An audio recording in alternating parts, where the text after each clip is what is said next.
came trembling and fell down before Paul and Silas. 30. And brought them out and said, Sirs, what must I do to be saved? And they said, Believe on the Lord Jesus Christ, and thou shalt be saved, and thy house. So nakikita natin mga kapatid ang isang Philippian jailer. Kung mabasahin natin ang buong verse sa chapter na ito, ay gumawa ang Diyos ng isang milagro na nag-open yung mga pintuan dahil sila po ay nakulong that time. So nung nakita ng Philippian jailer mga kapatid, siya po ay nagtanong kay Paul at Silas. Hindi siya nagtanong para maging safety ang kanyang physical, kundi siya ay nagtanong paano maligtas.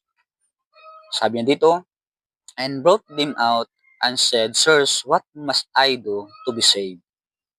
And they said, Believe on the Lord Jesus Christ, and thou shalt be saved and thy house. Ang tanong mga kapatid, sa iyong buhay, ikaw ba ay nagtatanong tulad ng isang Philippian jailer, what must I do to be saved? Mga kapatid, ang kaligtasan ay napaka-importante po sa atin, lalo na kung ikaw ay hindi pa siguradong ligtas. Kung ang tanong na ito ay hindi mo kayang sasagutin, kailan mo ito sasagutin? Ang tanong mga kapatid, kung sakali ay kunin ka sa kamatayan physically, ikaw ba ay nakakasigurado ng iyong kaluluwa ay pupunta sa langit 100%?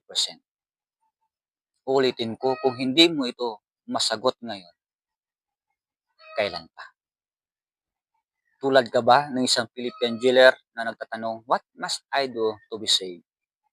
Mga kapatid, hindi simbahan ang paraan para maligtas ka. Hindi sa mabuting gawa para maligtas ka. Hindi sa 10 Commandments para maligtas ka.